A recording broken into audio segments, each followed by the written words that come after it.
Video interview amada Tony Singsit kauba miyoi amana aran ahui kaya haizinduna Tangkhul Naga Furuki Mingchat Thihannaba atanana hotnarakliba ase laibak thibane haina Tangkhul Naga Long Working Committee na thadorokpa cherul amana phongdorakli cherul asina hai hose paktakna na sandorakliba video aduda mahakna phongdokhibagi matung ina thadaugi Christian Luchingba ahum hatkiba thodok adugi matungda hojek lamdam asida maru oina Sanapati districta irang sagatliba ase Tangkhul Naga furupnani haina lana maral city me tara tarukta lowkiba interview aduda mahakna phongdokhibada attack aduda miyoi ama hinghoki aduga fazin kiba guki hostess tara taret ki manungda taret thadorakle haiki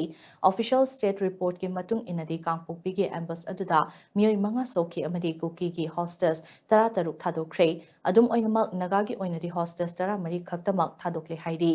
Masagi Furupki achumba asingba fauba khangba ngamdriba miyoi asina atopa Furupki matangda wangang lakpasi angakpa fawi kangpokpida chatharakhiba ambush adu kanana chathankibano haiba chapchaba ama khangdringaida khudam changdam amata yaudana Tangkhul Nagada hektamak maral sirakliba ase laibak thibani maramaduna koke singna miyoi ama hektabu mouthpiece oina sizinaduna lamdam asigi tangdu leitaba thugaina bahotnarakliba ase khudakta lepkutabani hainasu cherol asna makatana phongdorakli